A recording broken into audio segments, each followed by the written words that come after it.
Very, very good. Hopefully, you can hear me loud and clear. Because today I have a few new things I'm going to show you. Right now, I have a new microphone, and I'm wearing it. So hopefully, you can hear me loud and clear. I have a few new things to show you, but Pattaya. I'm going to talk about Pattaya today. Pattaya has gained a reputation as a city where many expats come to live and play. But why is it that so many meet their demise there? It seems like a lot of people end up dying there. Good morning, everybody. Thank you for being here. In today's stream, we're going to explore the deeper reasons behind the phenomenon of the High Flyers Club. We're going to dive into the lifestyles, the choices, and challenges that often lead to their untimely ends. What is this? What is this here? Don't bore us today with played out content. Okay. Yeah. I talk about it. I believe that's true. I don't understand what's wrong with that. I don't know if it makes, I understand that, but what the guy who wrote that to me, whoever it was, maybe it was you, Robert. I'm not saying that I don't do it sometimes, that I don't put on content that it's probably been done a 1,000 times before. But most of the time, I try to do at least somewhat fresh content. And it's kind of funny that, I got that comment because I have a few things to talk about today. Fantastic, really nice things to talk about, great things to talk about, things that to me, they motivate me, they inspire me, they make me feel good, and they make me feel like, hey, you know what? I'm not going to just sit at home and try to figure out what to do. I have things that I will do that I already have at least 3 things to do. 3 really good things to do. So we'll get into that in a minute. But, right now, today, we're going to cover some topics about Pattaya and how many of the relationships that are formed there and the other factors, some of the other factors, they lead to those people joining the High Flyers Club. The lifestyle there that you gotta work hard and play harder, because I think that takes a toll. The health risk of people there. I can't even. I've been talking about that in the past, and ever since I went the last trip to Pattaya, which I don't know what it is. I went with Carnivore Chronicles, Jono, Billy, and I was amazed at the health of the individuals there. The financial struggles and the connection to isolation and despair. Just because you're in Pattaya doesn't mean you can't be lonely, or that some people aren't lonely. We're going to talk about that. We're going to talk about the cultural and societal factors that contribute to these challenges. And if you don't know already, this is a discussion about the realities of life in Pattaya for many expats. Not all, some. And whether you're an expat, a traveler, or you're just curious, stay here for a bit and listen to what I got to say, because there are we have a few things that might be interesting to you. We'll see. So I am Scott. I am an American who has been living in Bangkok and other parts of Thailand for the past 30 years. Oh my God. Jesus Christ. I thought, hang on, because it's way down. I got it way down. Hang on. This is the mic. Testing, testing. Now, the magnet. Oh, shit. Hang on a second. God damn it.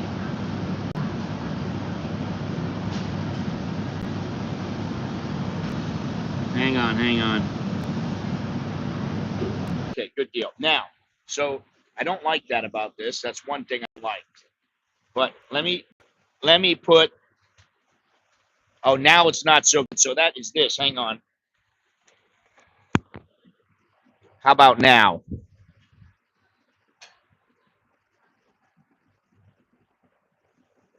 When I had the mic on the other day, it was fantastic. It sounded really good. I go, this mic is better than all the mics that I have. I don't know. Hang on one second because I'm going to clip this.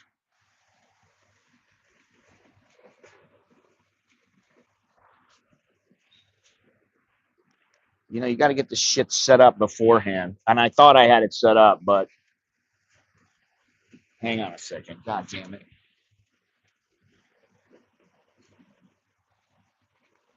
We'll just use the magnet. I don't need the little dead cat. So, and as I was going to say, I've lived in Bangkok and other parts of Thailand for 30 years now.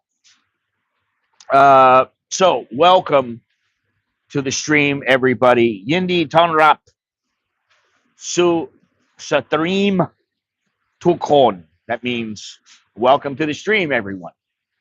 I hope you are all doing well. You're doing well just as I am. And also, if you need help, you may need help. You may need help I can't give you, but you may need help that I can give you. So if you need a consultation, please email me at anamericaninbangkok@gmail.com, and I will try to get you taken care of. And that is anamericaninbangkok@gmail.com. All right. So that leads me to the next thing.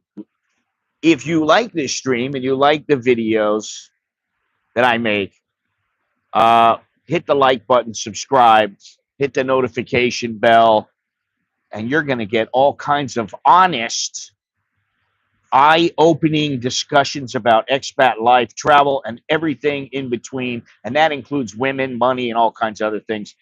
Get one of my books at Amazon.com. And you can help support the channel through Super Chat, Super Thanks, Patreon, or Cash App. Every bit of support helps to keep my content going. And you'll see why in just a minute. Why? I mean, because I'm talking about some serious cash going out in the near future. Now, thank you for all that. And thank you to anybody who decides to give. Exchange rate, 34.54. The air quality, you know, it's been really horrendous lately. It's been about 175. Today, it's only 54. So it's moderate. The temperatures in Celsius, 24 for the, that's the temperature right now. 31 is the high, 23 is the low, and 25 is the feel like temperature. So if you don't know what those temperatures are, I'll tell you in Fahrenheit, 75.2 degrees is the current temperature, 87.8 is the high, 73.4 is the low, and 77 is the feel like temperature. Humidity, 64%. And all this week, it's going to be sunny, sunny, sunny. Hang on. No, I don't want to stop streaming. What is this? Okay, so that brings me to the next two subjects. And no, it's not Gallows coming to Thailand, although that's great. Good deal.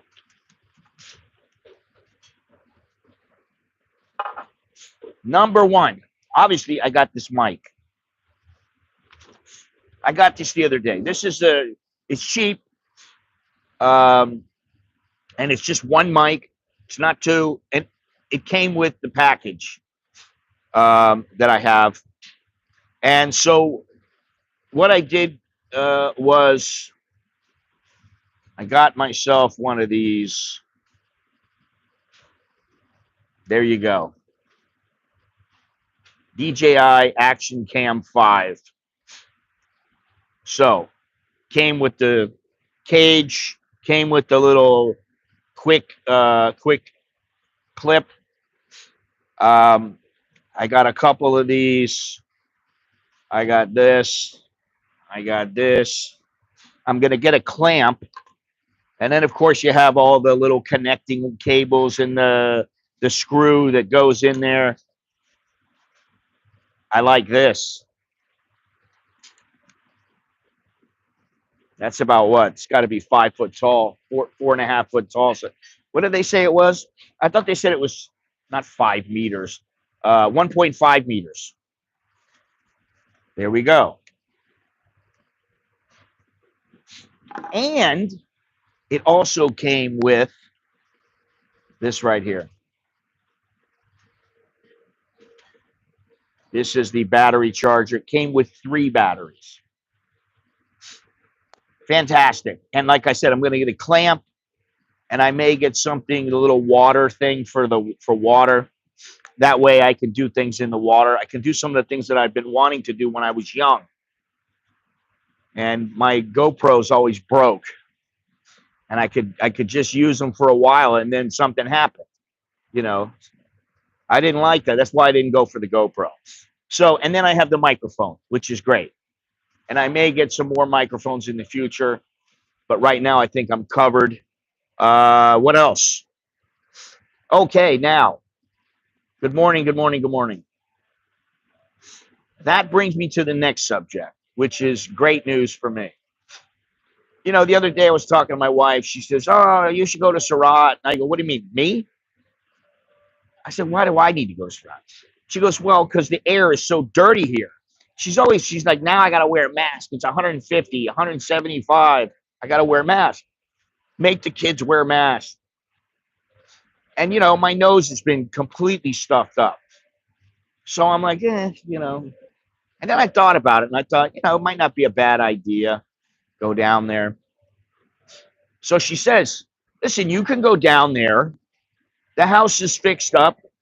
You can show the land. You can show what's been done in the past couple of months. You know, it looks good.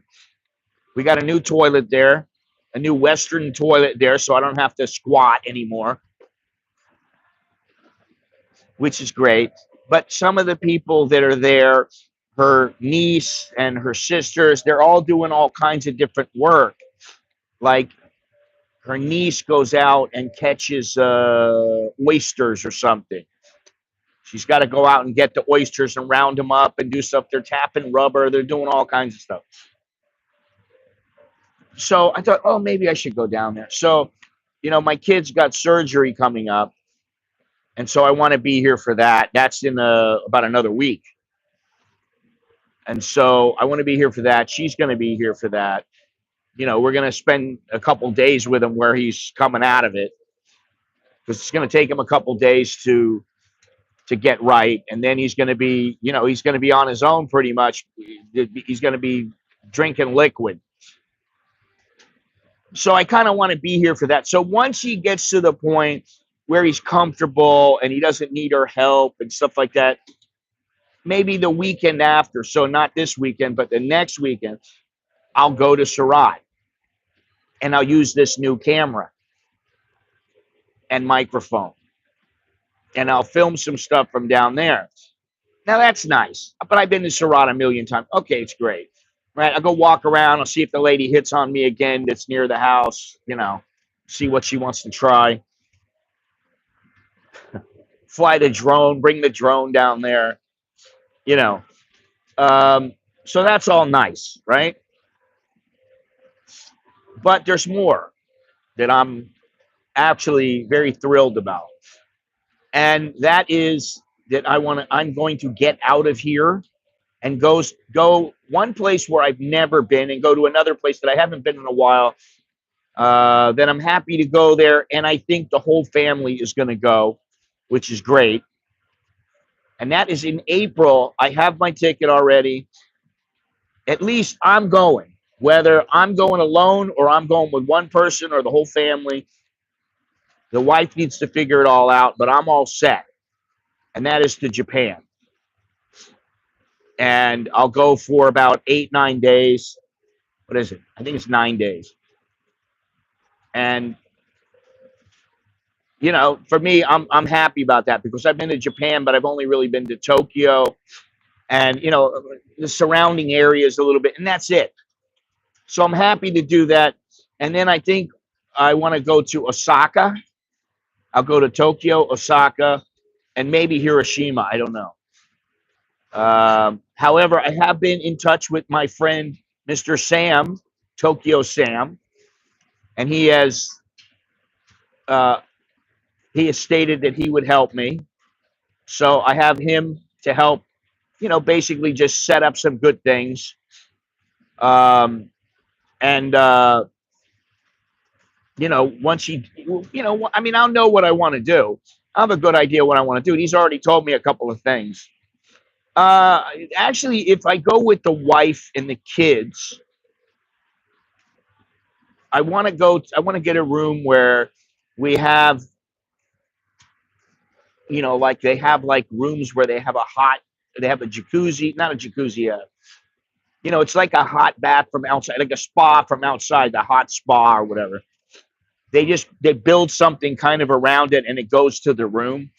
So you go in there and you can see out of it. They have glass. You see all the forest and the snow or whatever. I want to do that. It would be nice to be able to go out, jump in a jacuzzi, jump in a private onsen. I forgot what they were called, but be nice to do that with the wife. And I think that'll be a lot of fun. Uh, and I think there's a lot of things to film and to photograph, and I'm looking forward to that. Now, the other thing, which is a little bit more difficult, is Tibet. Now, I already have a ticket, and that ticket already needs to be changed, which is no problem. But I was going to go in March, and I tried setting everything up. Just yesterday, I was looking around, doing everything, talking to the lady. She's we're emailing back and forth. And it worked out to where the time that I have set to go there, Lhasa, I guess, is closed to foreigners for 2 weeks because of government conferences.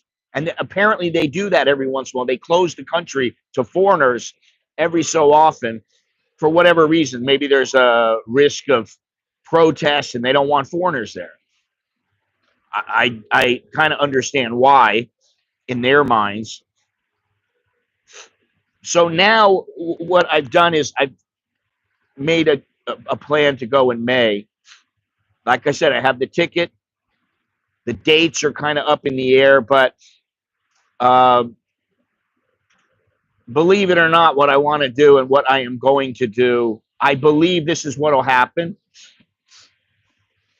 I'm going to fly from here to Chengdu, and then from Chengdu, I think I can go to Yingqi. It's either Yingqi or Xi'an. I think that's how you say it. From one of those places. Now, those places are, Ningqi is 10,000 feet. So it's not that high. It's high enough, but it'll help me get acclimatized. And then you take a train trip. I think it takes like 4 or 5 hours, something like that.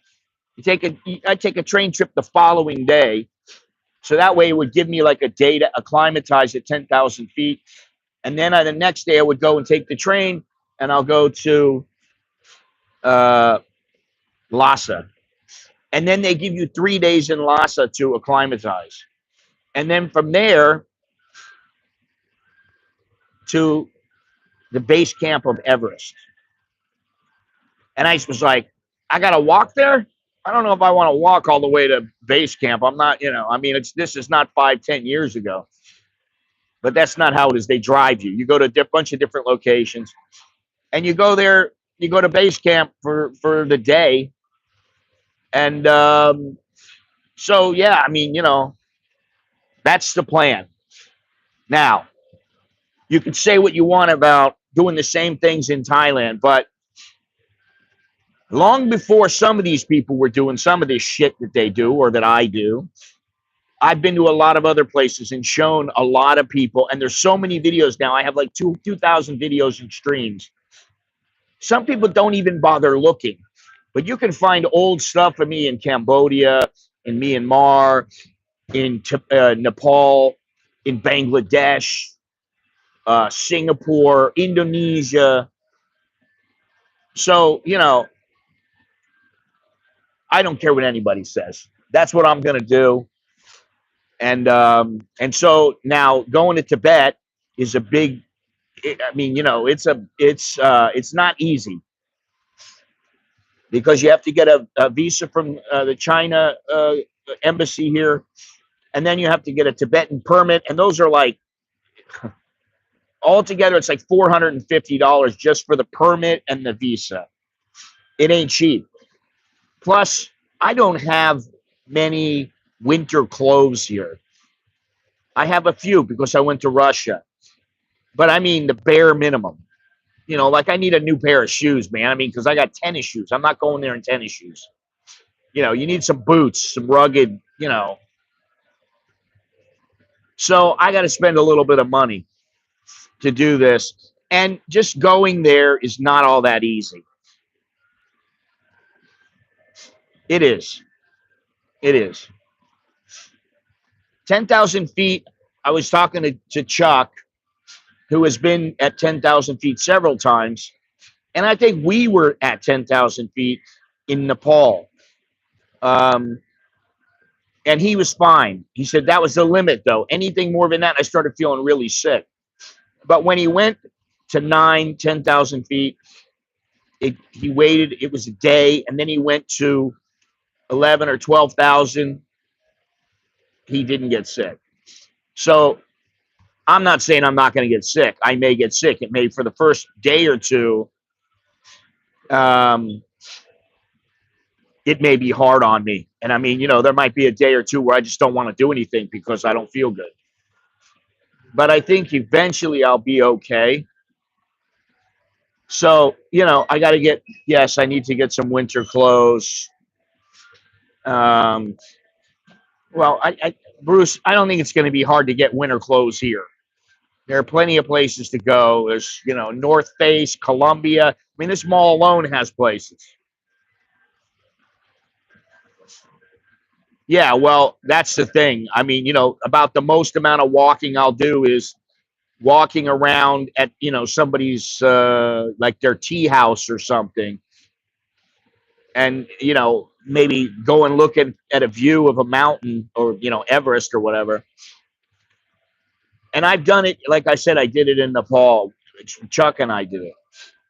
And we were way up there, man. And I don't think he remembers just how high we were, but, we were way up. I thought it was about 12,000 feet.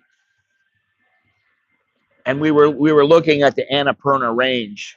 And I took some photos of it, but it was a little bit difficult. I didn't have really the right lens for it. But so, that's the plan. And I'm waiting now. I've went back and forth with this woman from this company probably 4 or 5 times. I'm waiting for her to get back to me. I know when I'd like to go. I just need to figure out, okay, how much do I have to pay right now? Do I need to pay it all? What do I need to pay? And then I think you have to pay for the permit when you get there. So, that's the way it goes. But what I'll probably do, I don't know if you got to wear what you got to wear or whatever, but somehow I'll figure out how to use this on my chest. On my chest or whatever. And so far, what I've seen of this is really good. I really like it. It's very easy to use. So there we go. That's the big, big news from me. Surat, Japan, Tibet. And for me, Tibet is like going to the Congo, except it's not dangerous. And the only danger is not really animals, it's the altitude. But what Chuck did tell me was that one time he started feeling really sick, and he just said, I started feeling sick, and I said to him, can I have some of that oxygen? And they said, oh, yeah, sure. They gave him the oxygen, and he goes, it took me about 4 minutes, and I was fine. So I already asked the woman about oxygen and the heights of every place and all that. And you do go up, and then you come down. Then you go up and a little bit higher, and you come down. And you do that. So that's good. And they do have oxygen in the vehicle. So if you need oxygen, they give it to you right there, which is great. Yeah. Well, that's good. I don't know what works with the GoPro. I have a bunch of GoPro stuff, but I don't know what it's going to work with this. But we'll find out, and I'll find out how this thing works in the next couple of days and when I go to Suratani. So anyway, that's big news for me. And if I go to Surat in Japan, I'm happy. I really would like to go to Tibet. It ain't cheap, but nothing that's good really is cheap most of the time. There are some things that I could do there that are I mean, like $1,000 for this trip to go from Lhasa to um, base camp. And I'm like, hey man, I'm never going up to the top of Everest. That's not going to happen. But just for me to go to base camp once, okay, that I'm pretty stoked about that. Just to be under the mountain. That's cool. To go to Tibet for me is, I don't want to say it's a dream come true, because I didn't really dream of going to Tibet. I've thought about going to Bhutan as well. What I didn't know is that going to Tibet is almost like it is going to Bhutan, but they don't ask you to spend a certain amount of money every day. Although I said to them, what's 3-star, what's 4-star? What's the difference in price? Because if a 4-star is not all that much more, well, then I'll get the 4-star. But I don't have to stay in that. I can stay in a 1-star. It doesn't bother me. So, yeah, that's big news for me. And just the thought of going there is like, wow, that's great. So I'm pretty happy. I'd like to go to the Congo, as I said before, but I think now I'm kind of getting a little bit too old. I mean, I could go there and be in a big tour and all that shit, but I don't want to do that. If I had a couple of fixers around me, and one of them was carrying a machine gun or something, okay, great. But that stuff costs money, man. And so for me to go there, and then I'm like, what am I going to do there besides see the wildlife? So to me, Tibet is a good option. It's a place that I'd really like to go, but I thought, it's going to be, for me to go there is it's a little difficult to get there. And just the lady wrote me back and said, I hate to tell you this, but we have a tour on March 16th, but your ticket is not going to allow you to come to the country because they don't let you in because they're closed for 2 weeks. She said they open up on the 16th. So you can come in and do a 4-day trip. And I'm like, what am I going to do a 4-day trip for? I go all the way there for 4 days? No. So I'll probably do a day or two before the tour. And then I'll do 8 days on the tour. And then maybe I'll do a day on the way back. So it'll be like 10 days. Anyway, yeah, enough was enough. It's so funny, you know. I say that, and I listen. I'm talking about Thailand too. It's very difficult for me. And if you remember, when I'm talking about people who have been watching, and I have quite a few, they've been watching for the last 12 years. It used to be I could go places and nobody was there. Now I'm so hard pressed to find places to go. And you know, one of the things that I might do is if I go down to Surat, I'm going to tell the wife, listen, on the way back, I'm going to see Chon, or I'm going to go somewhere else in that area, because the places that showed up the most for places with low pollution, low population, low number of tourists were all like Kanom, Sichon, Nakhon Si Tamarat, farther down, farther south, Chumpon. They're all right there. So I want to check some of those out again, and we'll see what happens. Maybe by the end of the year, you know, because the wife is like, listen, you want to move down there? No, no. I did it offline, you know, online, but off Chat GPT, and then I do it in Chat GPT to see how they line up. Um, there's a couple of places in the mountains and stuff, but I don't want to live there. But you know, me and the wife have both been going, yeah, we need a second place, and not necessarily in Surat. So anyway,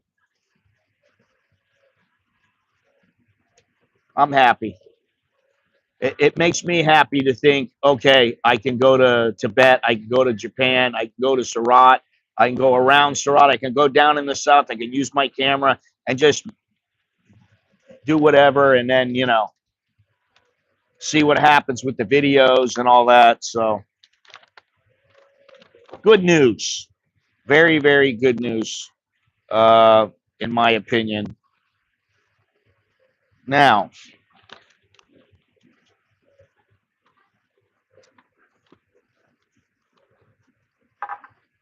let's talk about this. Let's talk.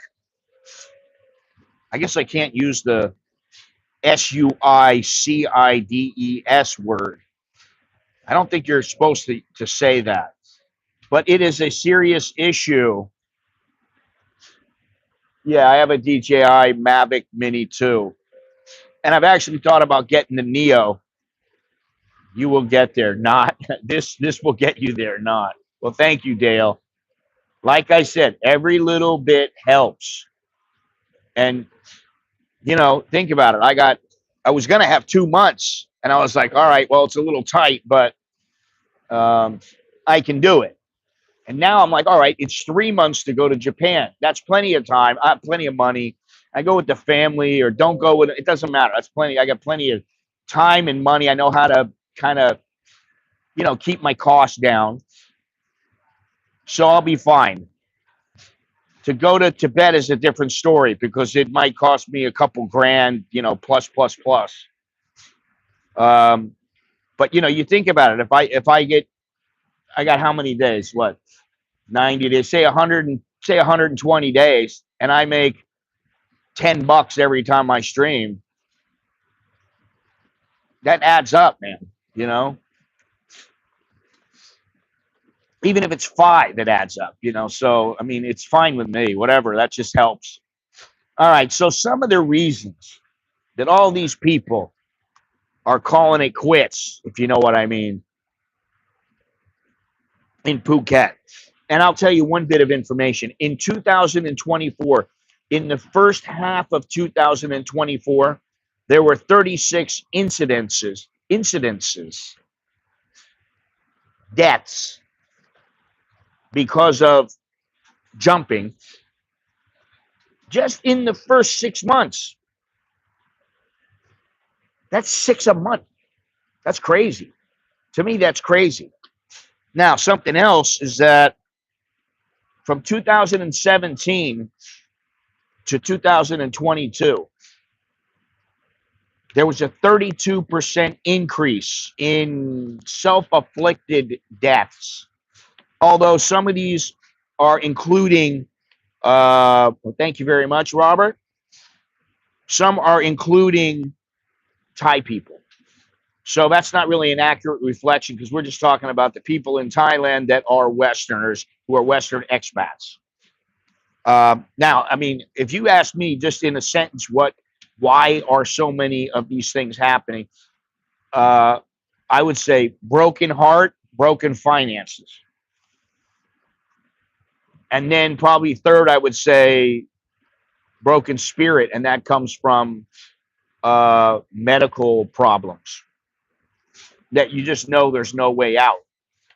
But if I look at these things here, okay, mental health challenges, isolation and loneliness. Many expats struggle with a lack of close social connections, especially if they have not integrated into the local community or maintained ties back home. Um, yeah, I mean, it's hard to think that when you come to Thailand, you might be isolated. You might actually be lonely. But I can tell you, I remember when I was single, going out, and I was just, like whatever. I'd go out somewhere, and I didn't have a girl or whatever, and I wasn't like really looking, and I didn't really want one. And I'd go back to my room, and I'd be like, damn, it's like I'm all alone here, man. It's like there's nobody here. I'd go out again, and I'd be like, no woman, no no fun, no teethus. You know, you're just stuck. You're like, what am I going to do? Well, I have to do something. I have to meet people. I have to go somewhere. And, if you try to do things, then eventually you get out of that rut. But some people never get out of the rut. And I've told this story before, but I'll never forget. And it's always Pattaya. Um, it's not just that. There are other things. But I was in Pattaya. I've told this story before, but it's been a little while since I've told it. I'm in there with my buddy, like it was boxing. We're dealing with boxing. We had to go talk to some people. Hey, Sammy, how you doing? We had to go talk to some people. We went to yes, definitely smash the like button. We went to go have a chat, and then we decided to stay there. We didn't want to, by the time we were done, it was 12 o'clock. We didn't want to, we had a little meeting in a bar kind of thing. We didn't want to have to drive all the way back. So we slept there. And then we just decided to stay like the weekend. And I remember it was like 1 or 2 o'clock in the morning. It must have been after 2 because everything was closed. Pretty much everything was closed, right? I mean, there's still people milling around, but like they got the lights off and stuff like that. And I see this guy kind of like walking around in a circle, just looking around. He's obviously drunk. He's walking around, mumbling to himself and, looking around. He's pissed off. I'm like, what's this guy pissed off about? And then all of a sudden, this woman, root of all evil, she comes roaring up on her motorcycle. And she said, oh, darling, oh, my darling. And he's like, I know you. You go showtime. I mean, I'm just paraphrasing everything because it's been years now, probably 10 years, but I still remember it to this day. I'm sure it's changed a little over the years, but, he's like, I know you. You go showtime. You have boyfriend. And she's like, no, darling. I love you. Only you. Oh, my God. And I said to myself, how did this guy get to this place? How did he get to a place where the focus of his life late at night is this woman that might be out going short timing on him, and it's supposed to be his girlfriend? How did he get to that point? And I just went, never will that come to be me. That will never be me. I'd rather be alone. I'd rather sit and stew in my own shit, watch TV all day. I just don't want to be where I'm like, oh, baby, oh, where are you? Oh, why you go short time? You no good. And he's talking like her. I know you. you have man, you sleep with man. Oh, I know you. And I'm like, oh my God. And I don't think I'm above anybody, but God damn it, I ain't gonna be talking like a bar girl at 2 or 3 o'clock in the morning, basically waiting for her to come back so that you have your life and your time that you can spend together. Well,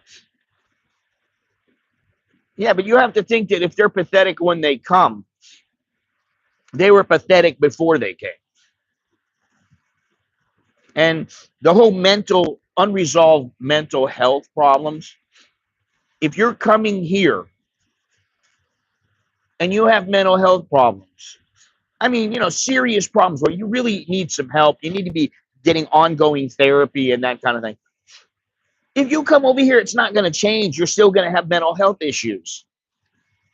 You may have a little different focus. You may go a little off course one way or the other and, into something different. But it's not going to go away. If you got problems back home, they're going to follow you here. Sure, you can change your life, but when you come here, things are much different. It's not your country, first of all.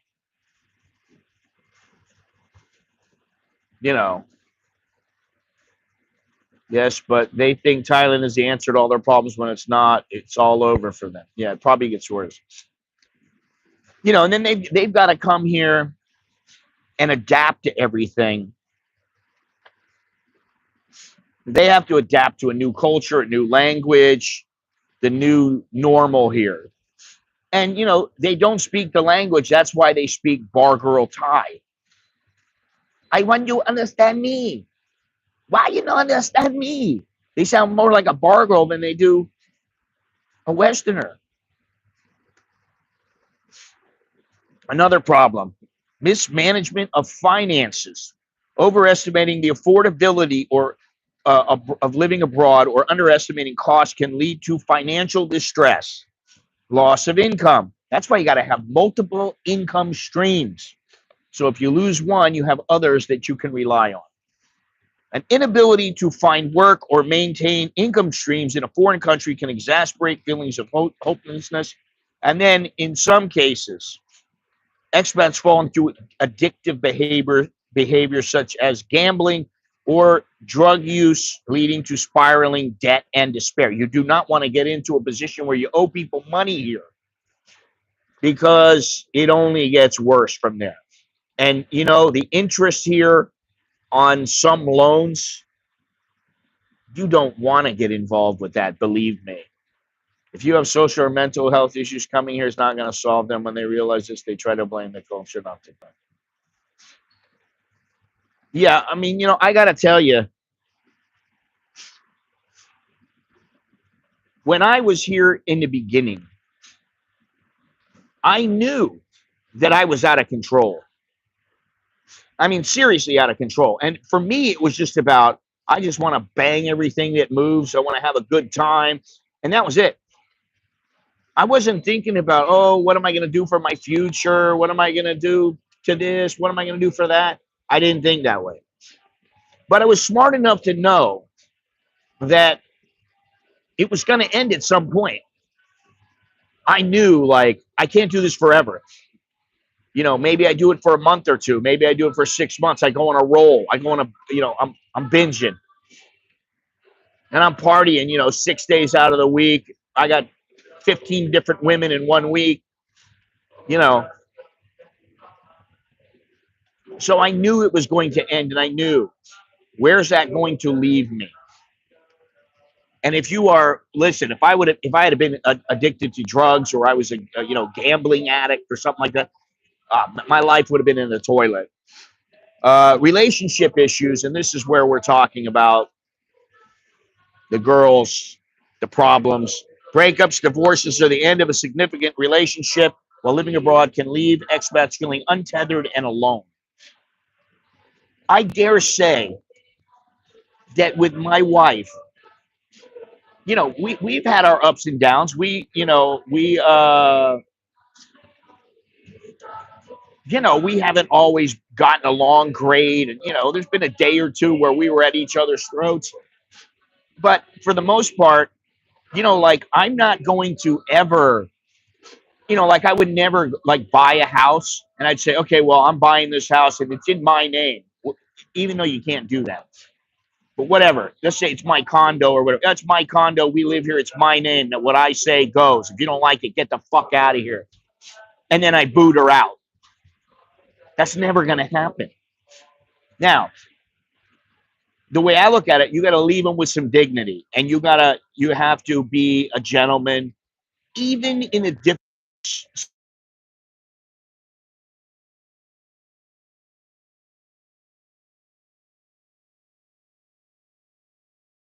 Sorry, is there audio now?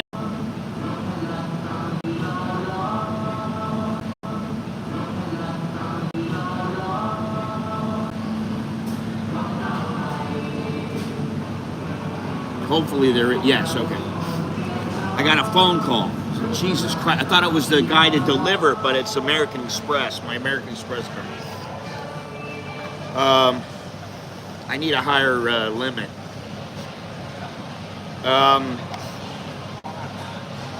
Where were we? Financial relationships or failed relationships.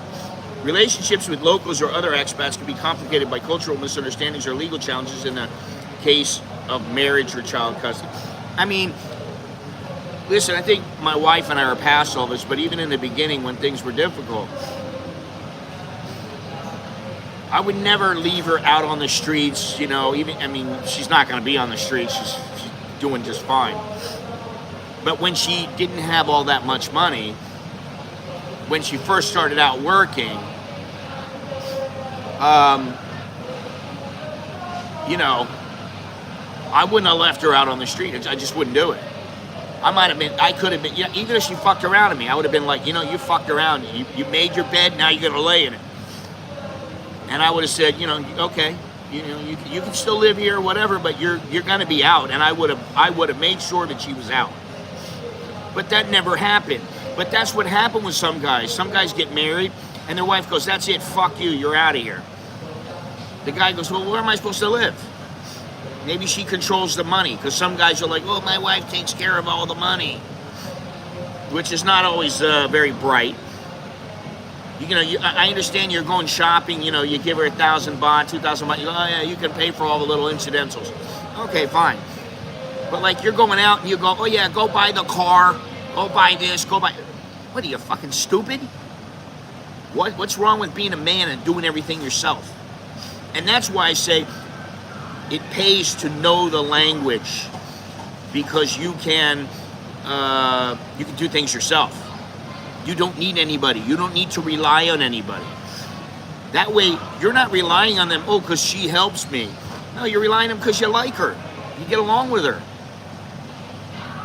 But we know that, you know, in Pattaya, what happens, these guys think that Thailand is paradise.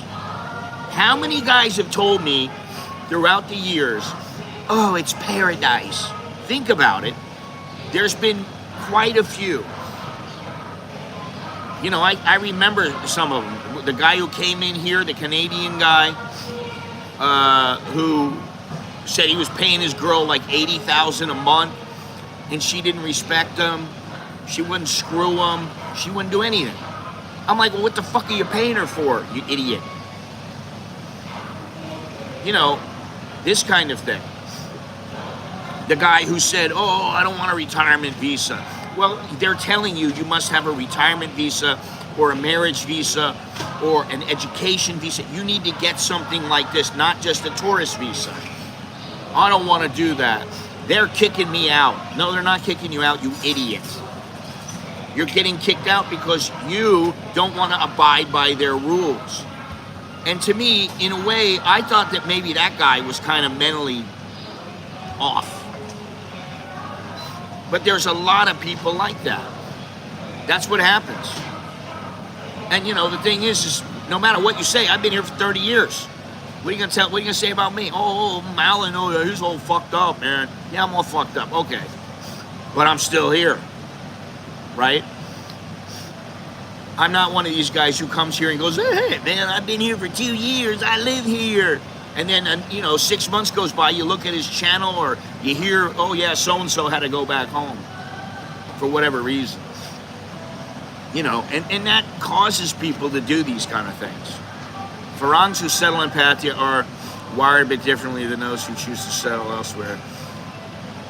Yeah, I would kind of agree with that. I mean, listen, Pattaya Bob, good friend of the show here. I don't always agree with everything that he says, although somewhat I agree with him, but I don't always agree 100% with him. Hey, Andy, how you doing? I don't know what they're trying to figure out here. They're trying to figure out how to get the little electronic billboard wording the right way. You all right?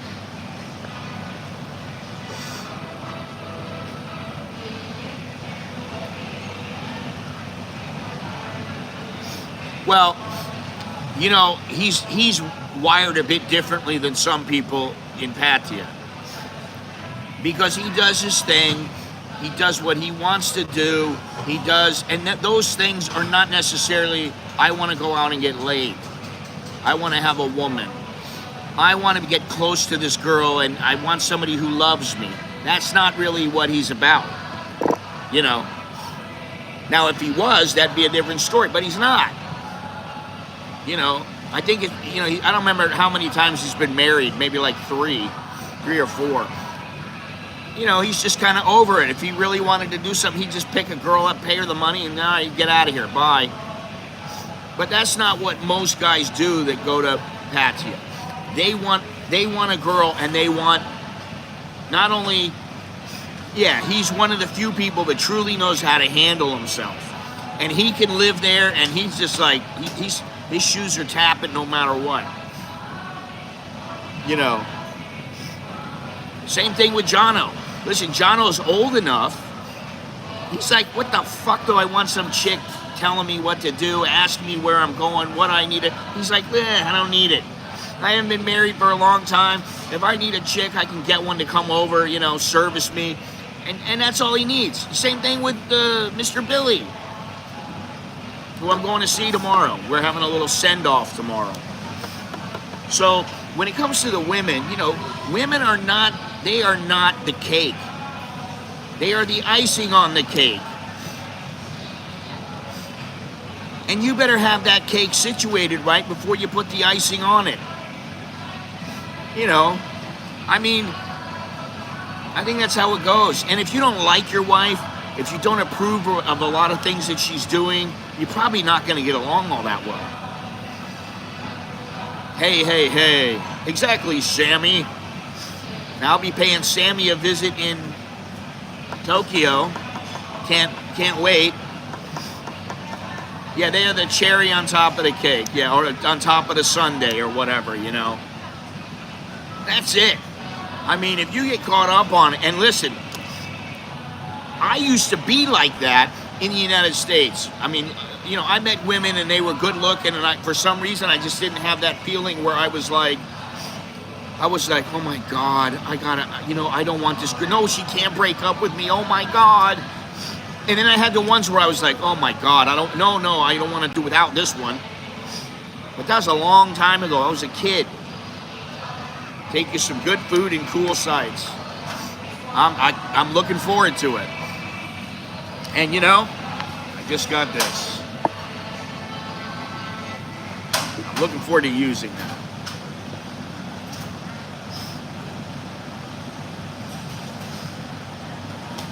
I don't know what's wrong. I never said anything was wrong with marriage. I've never said that. And I know some people disagree. And quite frankly, I don't care. They're allowed to disagree. Listen, I didn't get married till I was 32. No. I was how old? I was 35, 36. I came here when I was 32, when I was about 36 and a half. 36 and 2 months, I think, when I got married. And I had my share. I had my share back in the United States. I never was lacking. to where I was like, oh man, I don't have any girls here. Now, if I was to be single now when I lived in the United States, I'd probably have some 55-year-old woman. I don't even want to think about it. All right, let's continue. Health concerns, chronic illnesses.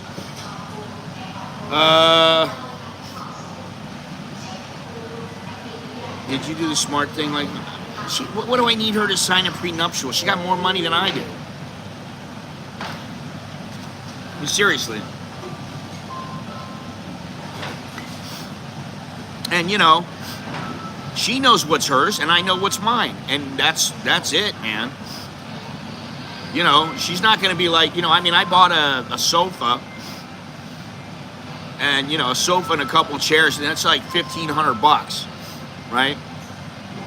She would never tell me, oh, Scott, you can't take that. I've got to have that. If we were to split up, she would never do that. Now, she's like, let's get a new one. I don't want to. Hey, thank you very much, FX Trader. Appreciate that. How can I do this? Give him a like, please. She would never do that. Now she looks at me and she goes, the bed you bought, the kitchen table you bought, the sofa you bought, that was 20-something years ago. We need new ones. She don't want them. She wouldn't take them anyway. But, you know, she would never go, oh, well, those are yours. You're not going to, you know.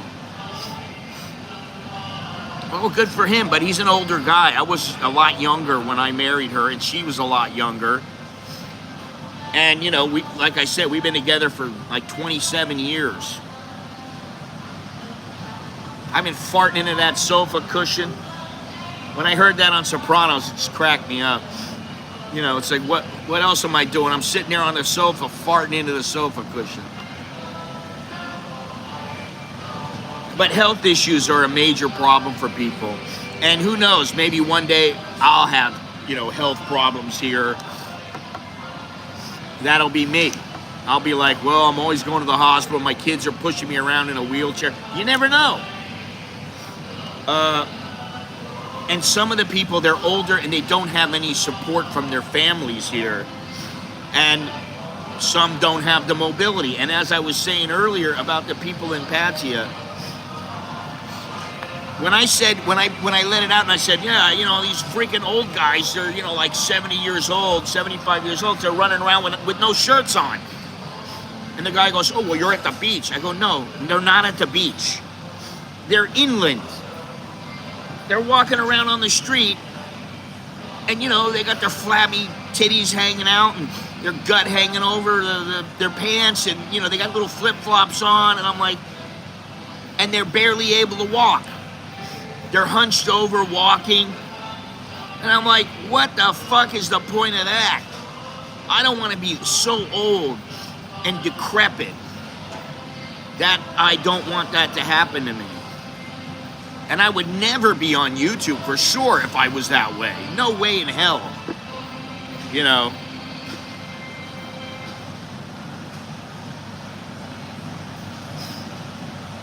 Okay, so what's the point? What is the point of that? I understand that some people in Pattaya get married. Not him. I don't know about his case personally, but I don't think he lives in Pattaya. He's married to a regular girl, good girl. End of story. I don't worry about all that shit. I mean, you know, listen, I've been married one time. That's it. I'm never getting married again. I'm married and will be married to my wife probably until the day I die. That's how it works. You know, her and my kids are my best friends. Now, obviously, some foreigners who come here or who live in Pattaya or Thailand, just Thailand in general, they have problems with the immigration department. They have problems with their visa. They overstay their visa. How many guys have you known there were old men who they were overstayed for 5 years or something like that because they were scared to go to immigration and take care of it. and they didn't have any means to take care of it. And, you know, the bottom line is, you know, you're here and you don't have quite as many rights as the Thais do. And you need to remember that. And that's why I try to stay on. I don't try to give anybody any reason to you know, take me to court or take me to jail or anything like that. There's no reason. I don't want to go for any of those things because I don't want somebody to go, oh, you know, he did do that.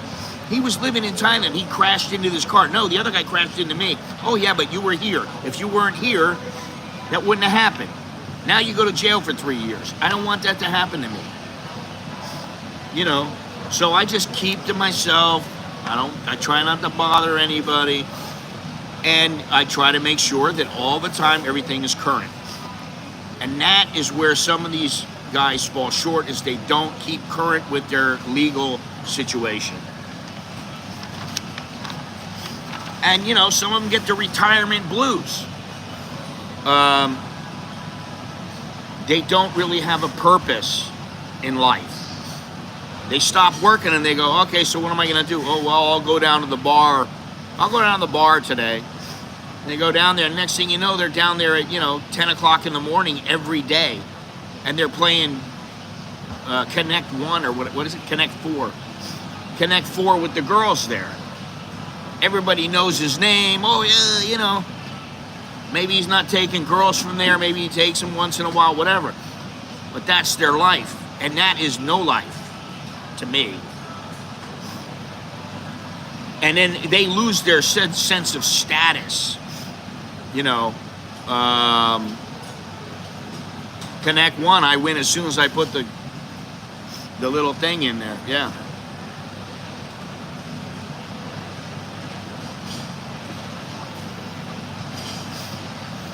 Well,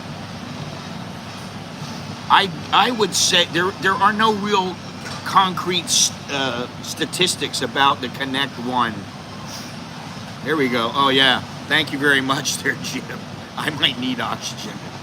Please give Jim a like for his contribution today. I did look at that. And I looked at how much it cost. It's about 500 baht for a whole tank of oxygen. I don't know if you need a whole tank, but what they told Chuck was, this is in Peru, I think, is they didn't have enough tanks, and so he could only have a little bit. But he said in 4 or 5 minutes, he was fine. So if it costs you 15 bucks, and they told him also not to use it all the time, because in that, what that does is it prevents you from acclimatizing to the area where you are. You know, no, they don't use the bot in Tibet. Are you kidding me, man? Come on.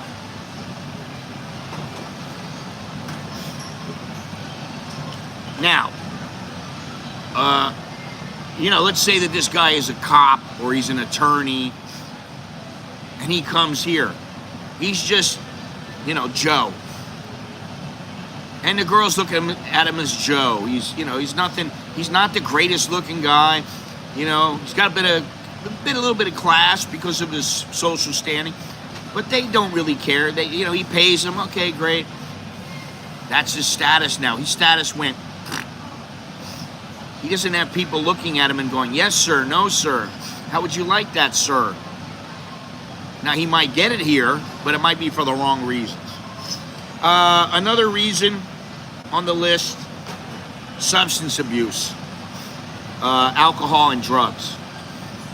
Some expats turn to substances to cope with whatever struggles they may be having, internal or external. And it just exasperates the problems and impairs their judgment. And obviously here in Thailand, there's plenty of weed. There's so much weed here. You mean, you know, and there's edibles, there's kratom, there's all these things. And then I'm sure I know for a fact that you can get opium, but I don't know about in Bangkok. I mean, you know, it's probably more difficult to get here. But if you're up in the mountains by Chiang Rai and up there in the Golden Triangle in that area, yeah, you can. Yeah, it's easy.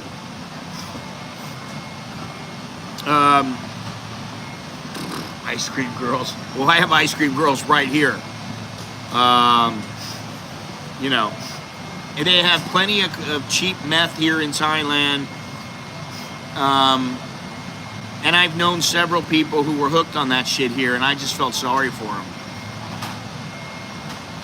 Well, I mean, that was about 31 years ago. But I know how you do it. You just go up there and go on one of these tours and you tell them, listen, I need some opium. Yeah, that meth is bad shit, man. It'll rip you up. Just, you know, psychosis. It'll fuck you up, man. That's bad stuff. You know, really. It's really bad stuff. You don't want to mess around with that, man. Especially if you're a little bit older, man. Don't ruin your life when you're like, oh, I'm 58 now. That's not going to happen to me. Oh, yeah, it is. You know. And heroin, obviously. There's heroin up there. There's all kinds of stuff, man. But I would say, you know, if you stick to marijuana, you're going to be fine. You know. Yeah, believe me, I know guys in the States. I knew a guy in the States who used to shoot up cocaine. And he was in a bad way, man. I mean, my friend and I were going to, I said to my friend, should I knock him out? And then we'll carry him to the rehab? And we just thought, no, because you know what? He's got to do it on his own. And we didn't. But, you know, that guy, he's dead now. He died a couple of years ago, and he's only probably 58, 59, something like that. And ever since I knew him, in the beginning, he was like a machinist, and he made good money, and he had all kinds of great furniture and a nice apartment. He had a good-looking girlfriend. And then once he started on that stuff, man, once he started shooting up, he went downhill fast, sold stuff, and just, he got into a bad way. Then he moved, and he just started doing odd jobs just to make enough money to where he could get a cheap hotel, do his drugs, whatever drug it was, it didn't matter to him. And the way that I know about it is because my friend that I used to hang out with, he was my friend's friend. Then we all got together and became friends. But he didn't use when I first knew him. Then he started using, and I was like, well, this ain't good. And I distanced myself from him. My friend was still friends with him. But my friend moved to Reno, which is where he lives now. He just called me a couple days ago. And that guy still contacted him. And he said, yeah, listen, let me come out and see you. So he came out and saw him. And my friend said the whole time he just wanted to do drugs. So obviously that's not the right way to go. And if you're in Pattaya, not only do you have the drugs, but you got the girls. And if you're sitting there doing drugs with women there, and you're thinking, I'm gonna get some pussy as soon. Oh, I better do a line, but let me do this. I'll give her a line, and we're gonna have sex. And that just throws a bunch of different monkey wrenches into the situation. So I would think like this, and maybe it would help you. If it doesn't do any good for you, if it doesn't make you a better person, or at the very least, it doesn't give you some entertainment and help you relax, then what good is it? It's just harming you. That's all it's doing. You have a drink, you relax. Okay, then you go to sleep. That's me. Maybe I have a half a glass of wine, and then I'm like, all right, you know, I'm tired, I'm going to sleep. But if I was to drink, you know, tequila and I drank 20 shots every night, it's no good. Social stigma. In many cases, the stigma of failure, financially, relationship-wise or otherwise, can feel unbearable, especially when compounded by isolation. Yeah, I don't really know about that one. I don't have much experience with that. Romanticized expectations. Now, this one, I would say this contributes in a big way to many, many people, to a high percentage of these people. Many expats arrive with idealized notions of paradise, only to confront the realities of bureaucracy, cultural differences, or personal dissatisfaction.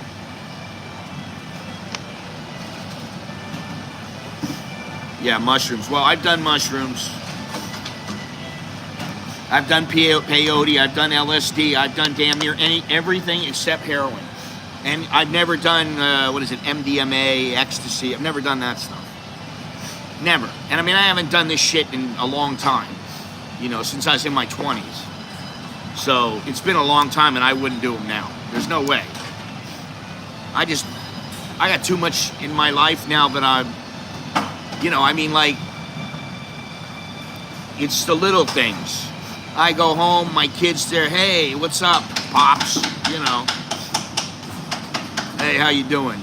What are you doing? Oh, I'm getting ready to eat. You gonna make me something? Yeah, all right, cool. Then we sit down and have a meal together. That's great. I don't want to be like smashed out of my brain and I don't understand what he's saying. What, man? Huh?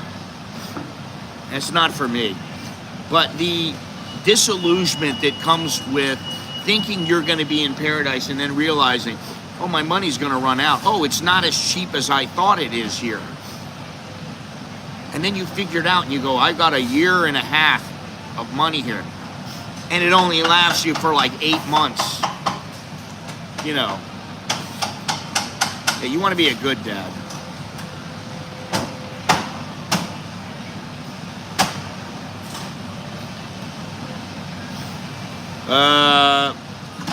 Now, the lack of mental health support here. That's another thing. You got mental health issues. You got somebody, you're like going, oh my God, I really want to talk to somebody. How can I talk to somebody? The only way you're probably going to talk to somebody is if you call your home country and call some toll-free number that you're paying for. In most cases, you're paying so that you can talk to them. But here in Thailand, the mental health support system is not quite as accessible, and it's stigmatized somewhat.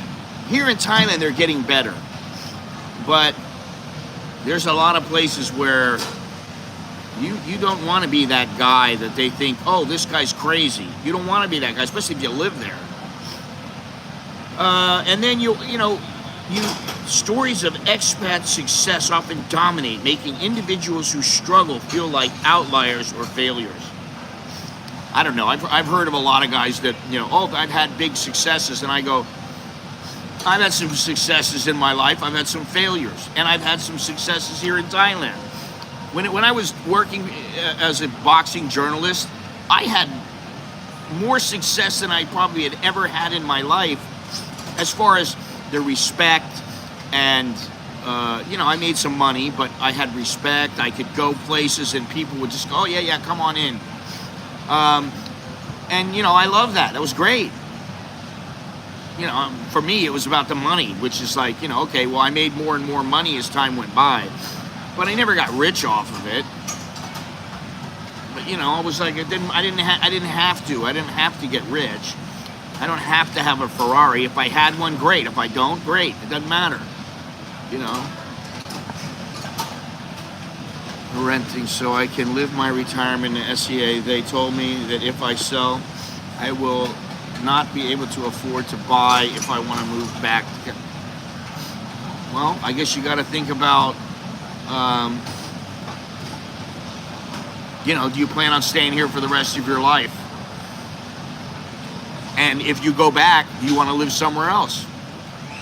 There are places you can live inexpensively in the United States. I just don't know why anybody wants to go live there if they're used to living in like New York City, and they're going to go to some place where there isn't shit, and they're going to be bored out of their heads. There was a time I wanted to go out and live in Bishop, California. I knew somebody who lived there, and I went out there to see what it was like, and I liked the whole area. And I was like, holy shit, I love this place. I got to try to find a way to live here. And I'm glad I didn't. because it was the middle of nowhere, literally. I mean, you know, you had to drive in a half an hour, and you get to a place and you go, all right, well, now this is kind of like a town, but it wasn't great, you know. Yeah, I mean, I don't know what, you know, dude, I forgot how old you are. You know, you're like 49 or something, I can't remember, but if you're thinking that way,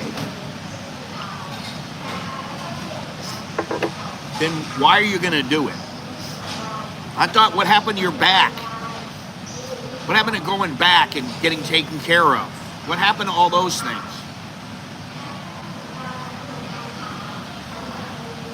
You know?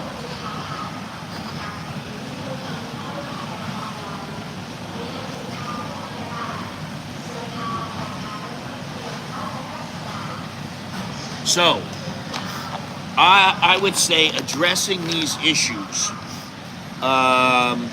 involves fostering some supportive expats and the expat community and increasing access to mental health resources, which is not easy to do, and encouraging realistic, this is what I try to do. I hear all these people, let me tell you something. Well, we're not here to talk about him. You know, I mean, no offense, but I hear all these people, and I see people, I'll see some Thai video, and I'll just go, oh, I'm a little curious about this one. I'll go there, and I hear like 2 minutes of the guy talking, I go, and I look in the comments. Oh, thanks a lot, man, for telling it how it is. Everybody in Thailand's always talking about the good points and how great it is. Nobody ever talks about the bad points. And I'm like, Jesus fucking Christ, you fucking morons. That's how I think. I think you're a moron. You can't think that for yourself? Listen, if you send me to Tibet, I'm going to go, I guarantee you there's some negatives there. If you send me to Japan, I'm going to think, oh, there's some negatives there. You send me to Fiji, you send me to Tahiti, yeah, there's going to be negatives there. I guarantee you. I don't care where you're going. Oh, I'm going to go live in Ecuador. Well, there's negatives in Ecuador. So do you need somebody on YouTube to tell you that? And let me tell you, I tell it and tell it like it is. And I've said it from the beginning of when I came on the stream. I try to keep it positive, but man, there are negatives in Thailand. There are negatives in Cambodia. There are negatives in the Philippines. There are negatives in Myanmar. There are negatives in Indonesia and everywhere. I don't know why it is so difficult to understand that. There is no paradise. There is no utopia. None. It's only temporary. It is fleeting. I go to a place now. Listen, I went to Kanom, and I was like, man, this place is fantastic. I love this place. And after a couple of days, I was like, all right, what would I do if I lived here? I would be a bit bored. I'd have to have a motorcycle. But I would be a bit bored. But okay, where would I go? How do I go to these places? Okay, I can figure it out, but, you know, you're like, do I really think this place is paradise? No. And quite honestly, the ocean wasn't as beautiful as I've seen some oceans in Thailand. So I can bitch and moan about that, but then how often do I go swimming? I go sometimes.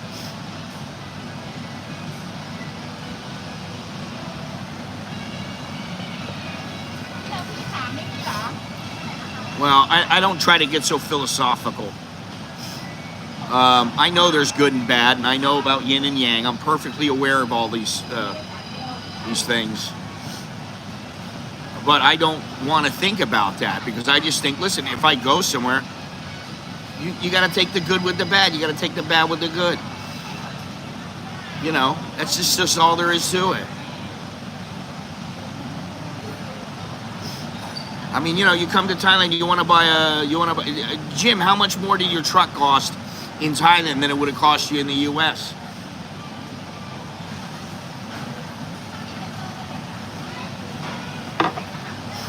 Exactly. I understand that. And the thing is you can be in a position where, I'll tell you when I thought Thailand was paradise for me. when I came over here and I was moving here, I had everything moved in, and then I thought, I don't have to do anything. I can do whatever I want. If I want to wake up at 9 o'clock, I can wake up at 9 o'clock. If I want to wake up at 4 in the afternoon, I could sleep to 4 in the afternoon if I could do it. I don't, you know, that's when I was like, oh my God, this is perfect. Then after a while I went, okay, do I want to sleep in all the time? No. 5,000 less, okay.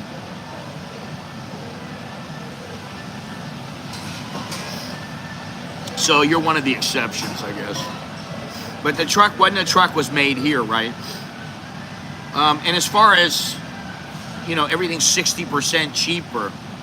Dude, I'm going to tell you what I tell everybody, and I'm sticking to it. Thailand is cheaper, but it's not cheap. It's all relative to how much money you have. If you're Richard Branson and you got hundreds of millions of dollars, you're not bitching about anything. If you're Scott Mallon, you know, and something goes up from $10 to $14, I'm gonna go, why the hell did it go up $4? I'm gonna go, this is bullshit. You know. And I see prices going up all the time. Listen, I told you milk went up, and it went up about 15-20%. And if it's 15 or 20%, well, guess what? It's going to go up again. It'll probably go up 5 or 10%. I'm going to say in this year, it's going to go up. You know, you just see things, they go up in price.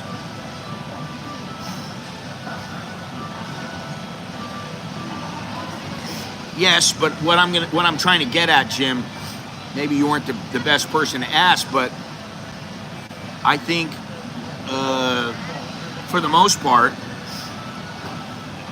many of the cars that are sold here are more expensive than you're going to pay somewhere else because of the duties.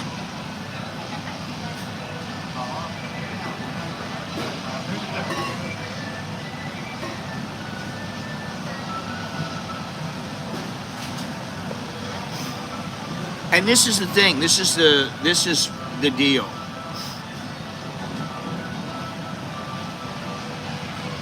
The deal is, we could argue about price and what's expensive, what's not expensive, until we're blue in the face.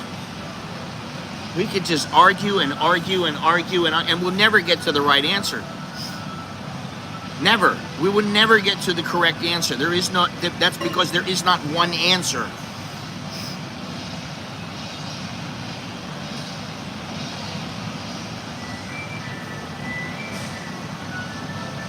Well, there you go. That's what I mean. You know. And I guarantee you that if a guy comes over here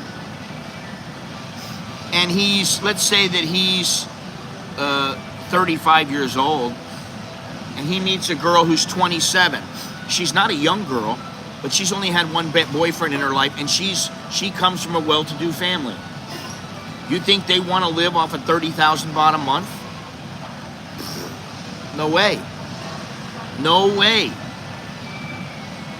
She may be willing to say, okay, you're only making that much now, but you have the potential to make more. Because you have potential. But if you are just somebody that's all you make, you never make any more, you don't make 2,000, you don't make 3,000, you never make it. You're making $1,000 a month. Those girls are going to look at you and go, well, you know, you've topped out. I don't want this guy. Now, if you get some girl, she's used to making 10, 12,000 baht a month, she may be a little more amenable. She may be more apt to say to you, okay, we have enough. Because she doesn't want to live that standard of living. She doesn't need to have, 2 trucks, a house, a this, a that.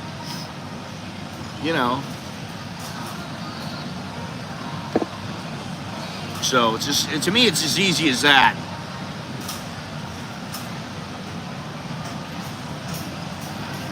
Yeah, but you know what? This is the thing. You're responsible for yourself. That's all I'm going to say. If you are spending for 2 months or for 1 month, if you're spending $1,500 a month, that's not much. You're spending $3,000 a month, now that's your choice, right? You don't need to spend that much. Or you can. It's up to you. That's the thing with the cost of living.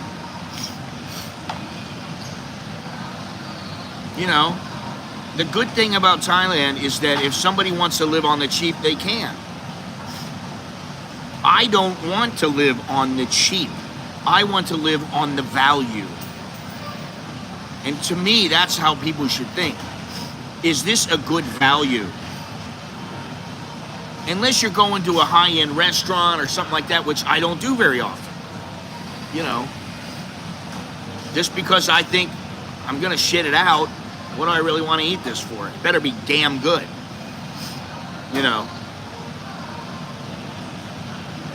But $1,500 a month is peanuts.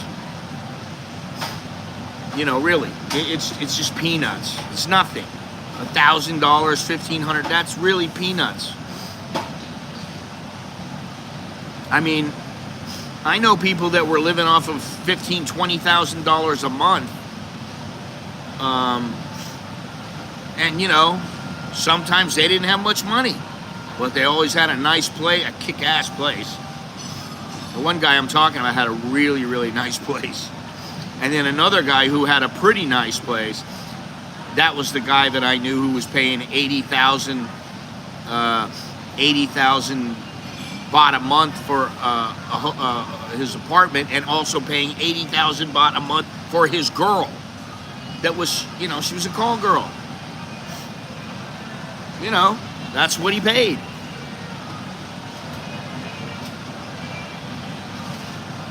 Yeah, but $1,800, I mean, that's not outrageous, man. Listen, if you want to live in the Florida Keys, you're going to pay at least $2,000 to $3,000, and that's for a small apartment.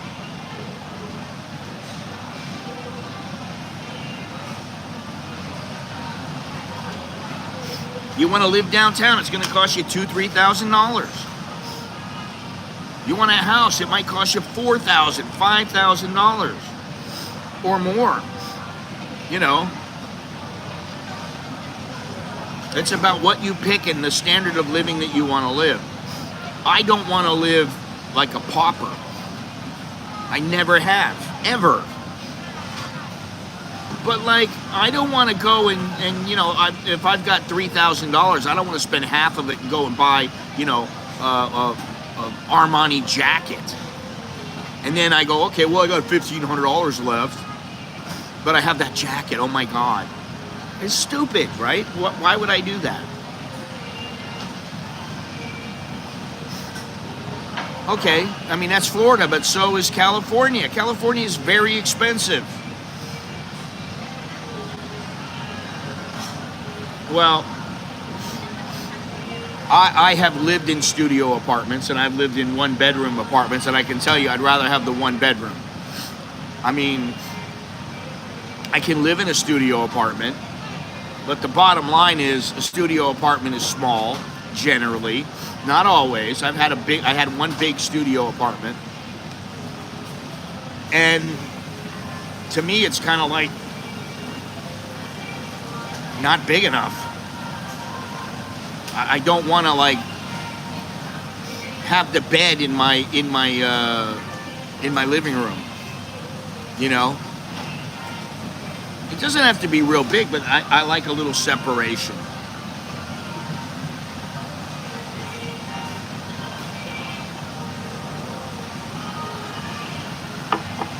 That was pretty good.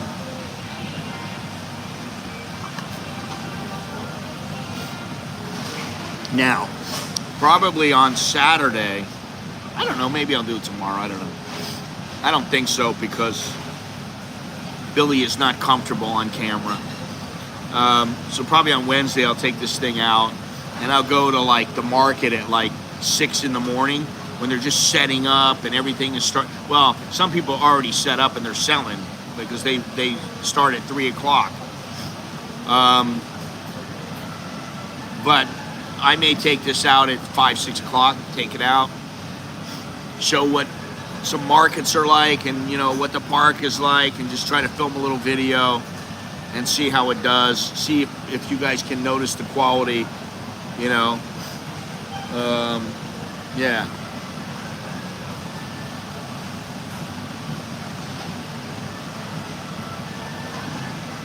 Well,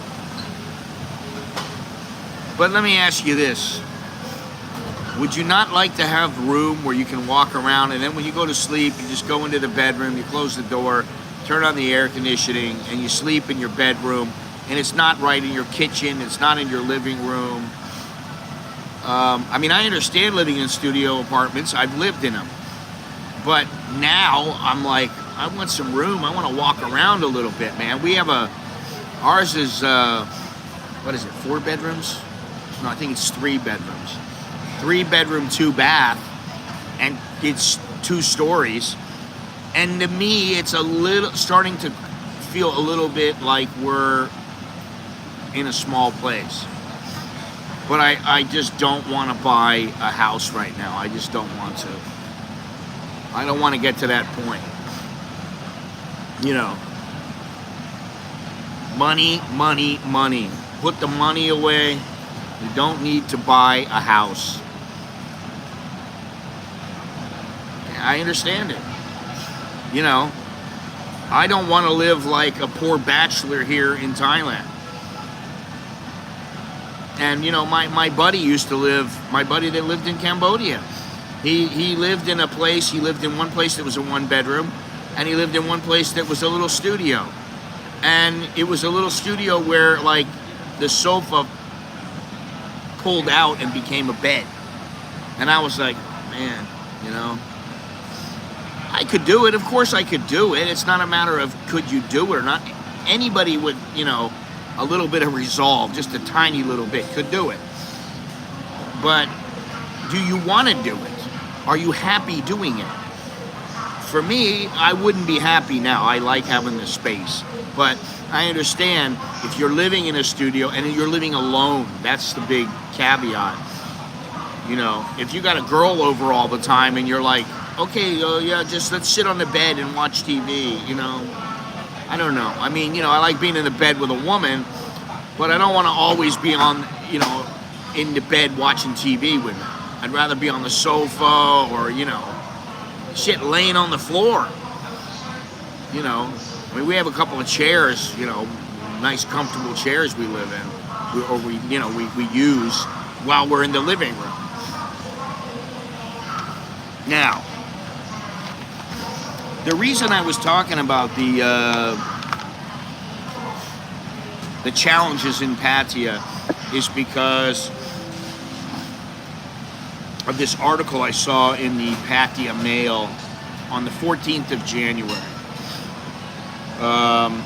It's talking about their transient population and loneliness, and their economic pressure, the lifestyle and substance abuse. Pattaya's nightlife and party culture, while appealing to the tourists, can lead to excessive alcohol consumption, substance abuse, and risky behaviors for both visitors and residents.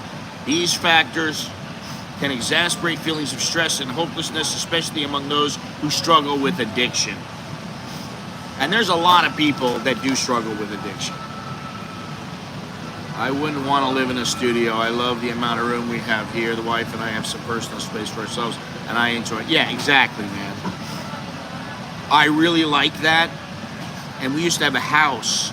It was, how many bedrooms was it? I think it was 4 bedrooms and 2 bathrooms. And, the maid, we had a maid. And the maid lived in it was the little room. There's a little. They usually have a maid's quarter or something like that. Maid quarters. And so at that time, we had this girl living with us, and that house was fantastic because we had a fenced-in yard. It was so nice. Now we have just, 2 doors that open up to the carport. There is no real yard, although there is a yard on the side. And my wife is like, oh, I've got to plant some things. I want to plant some things here. I want to do this. I want to do that. And I'm like, you don't want to plant here,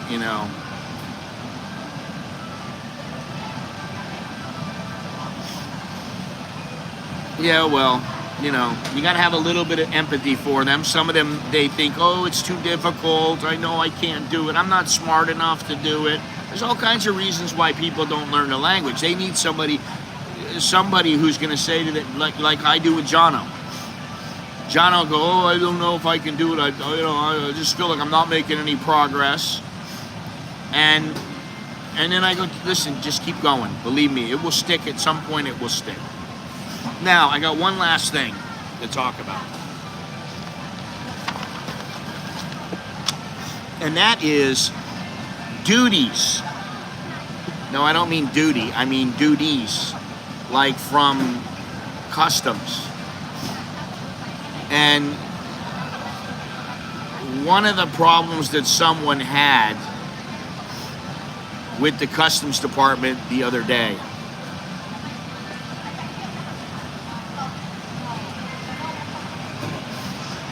Yeah, I got to have my private space. And I have my little office. We have outside in front of the house. We have to the side of the house. And we have a balcony up above. But it's okay, right? But like I said, enough is enough. I need to find a place where we can stay that we're comfortable in, and I pay 5,000 baht, 6,000 baht for a place or something like that, and that is our go-to place.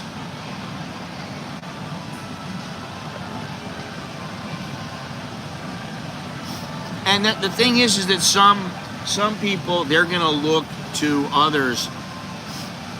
Other people are going to just think that they are normal people.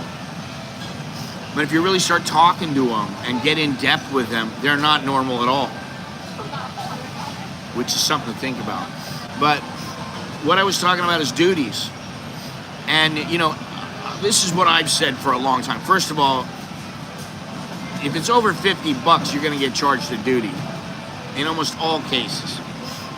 If you're ordering something from like Amazon or from overseas, they may add the duties on first, and then you don't have to pay him when you come here. But I know a guy, he went the other day to get something that was a couple $1,000. And, I said, well, you're probably looking around 300 bucks, which is about 10,000 baht. It was 9,000 baht. That was his duty, right? So I think that worked out to like 16%, or I don't know what it was, 18%, something like that. What'd I say? It was $2,000, which is 70,000. And 70,000 baht, he paid 9. Yeah, so it's not even 15%, but it's something like 12%. Which is reasonable.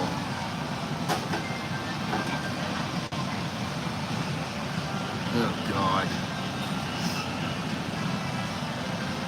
This guy just came in and started whying all the coffee makers.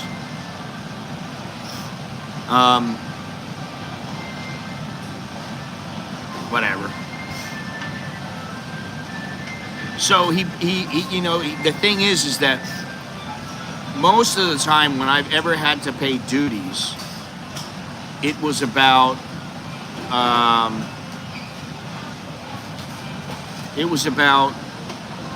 I go to the post office, I put my name down, they say, oh yeah, we have a package for you, let me see here. They go rooting around in the back, they find your package, and they go, okay, that's 2,000 baht. Sometimes I'd have to pay that. I haven't had to in a while because they usually you get charged the duties in advance, or I do at least on the things that I'm ordering. But in the past, I used to go to the post office. Well, I think he went to the post office, but he went to the main post office, and he had to end up paying $9,000, and it took him all day. Now that would piss me off. You know, I just don't expect that. You don't expect that, and I think he was like, I still save money from what I should be paying on it, so I'm happy, right? I don't know. I don't know why I brought that up, but it is something to think about. Paying your duties, you know, the duties on whatever item or items that you order. And you have to think about that here. That's another, you know, that could be a plus or minus. If you can't, listen, I love my Tommy Bahamas clothing that I have. However, the problem is they might be $50 in America. But by the time you factor in shipping and the duties that they're charging, by the time they get to Thailand, one pair of shorts is 150 bucks. So let's say you buy 3 pairs of shorts, they're all the same, they're $50 each, it's $150. Maybe it's 300 bucks and then they charge you 60 bucks for shipping. Because now it's 360 bucks. Right? Those shorts are only worth $150. You know, so if you're going to order something, you want to order it under 50 bucks, which is sometimes difficult to do, or you're just going to have to pay, or you want to find it in Southeast Asia. If you can find the same item in Southeast Asia, but for me, I've wanted to buy Tommy Bahamas clothing for a while, and their prices kind of went down a little bit, for whatever reason. But they're not the same that they used to be. But I still like their clothes, right? The thing is that you're gonna pay no matter what, but I don't want to pay more, I want to pay less. And I damn sure don't want to pay 150 bucks each for a pair of shorts.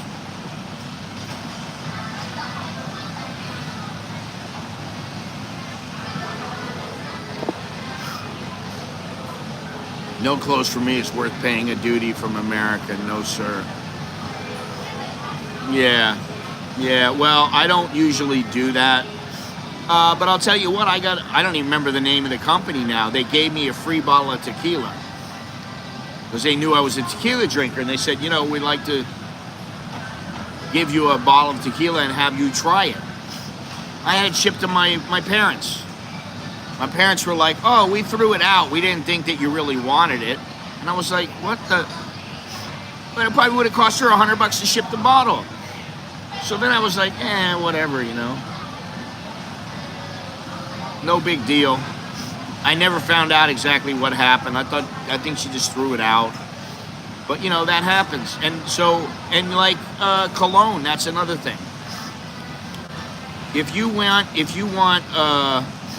cologne, there are 2 particular colognes that I really want. Well, there's 2 brands and there's 3 colognes. The colognes have alcohol in them. Because they have alcohol in them, they will not be allowed to be shipped into Thailand. They cannot be shipped from the manufacturer to Thailand. So what I got to do is, when I get a ticket to the United States, I go, okay, now I know when I'll be there. I'm going to have that stuff sent to my parents' house. When I get there, I will have it waiting for me, and I will hand carry it back to Thailand. Thai import duties on foreign products are a real drag. I've seen many things that are more expensive in Thailand than here. Well, that's what I mean.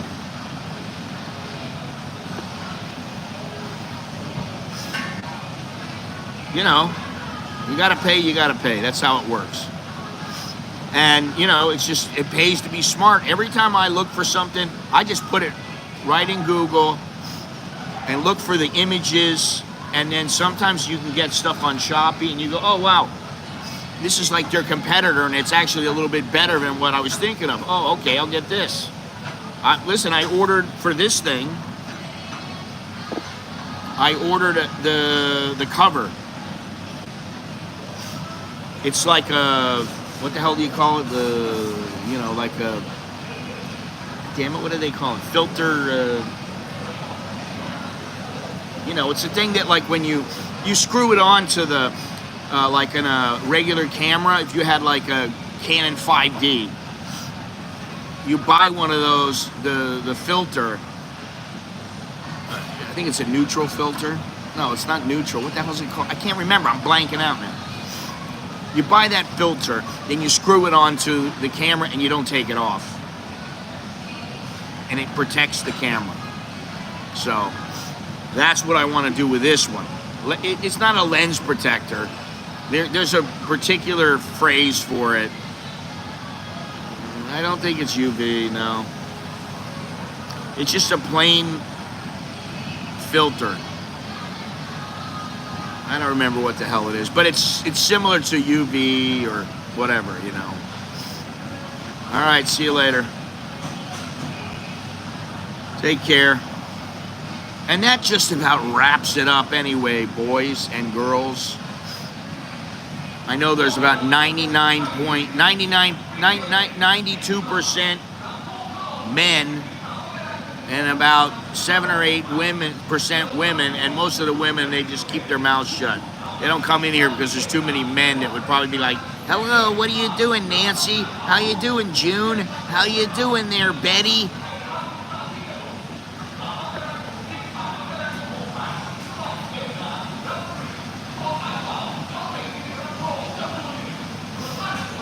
Yeah, you know, I don't know. Most of the stuff that I've seen is from Vietnam. There are some other places, Argentina, but usually those tend to be a bit more expensive. So, anyway, good little stream today.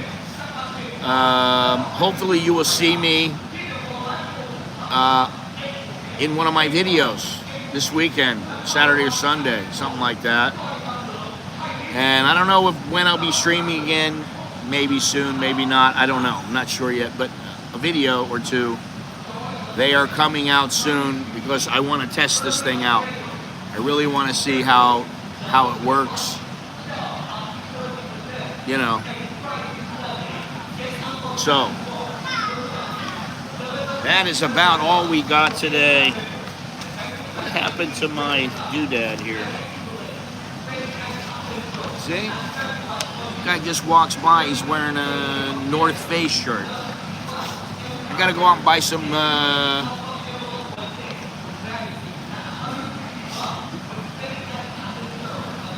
nobody's gonna watch a freaking test video unless I put some substance to it. But anyway, thank you very much. Please hit the like button and subscribe to the channel. I appreciate it very much. Like I said before, you can get one of my books, or you can just visit my channel. You can get one of my books at Amazon.com. You visit my website at AmericanInBangkok.com. You can also email me at AmericanInBangkok@gmail.com for a consultation. I'd be more than willing to help you. Super chat, super thanks, Cash App, Patreon. Oh, and buy me a coffee, I think. Everything is right there. I really appreciate it. Like I said, every little bit of support helps this channel continue. And you know what? I'm really looking forward to getting out of here to the places that I hadn't really thought about. Well, I kind of want to go to Japan. I did want to go to Japan, but I thought, yeah, if I stop somewhere, if I want to go somewhere, I'll stop in Japan, then I'll go there for a couple of days. But now I'm making Japan the focus of the trip, and I'm happy about that. And I will figure out Tibet. and I'm looking forward to Tibet. That should be really cool. And something that you may not know, in Tibet they have internet that is quite good. So their internet there is quite good. You know what that means? That means I can probably sit outside at a coffee shop shooting the shit with all of you from Tibet in a live stream. Not to mention all the videos. So, should be fun. Anyway, I am Scott. I am an American in Bangkok. Until next time, Chok di leo jakan mai, which means good luck and see you later, alligator. I will see you the next time, whenever it may be. I don't know. Maybe next week. I'm not sure yet, but we'll figure it out. Anyway, take care. Be good. If you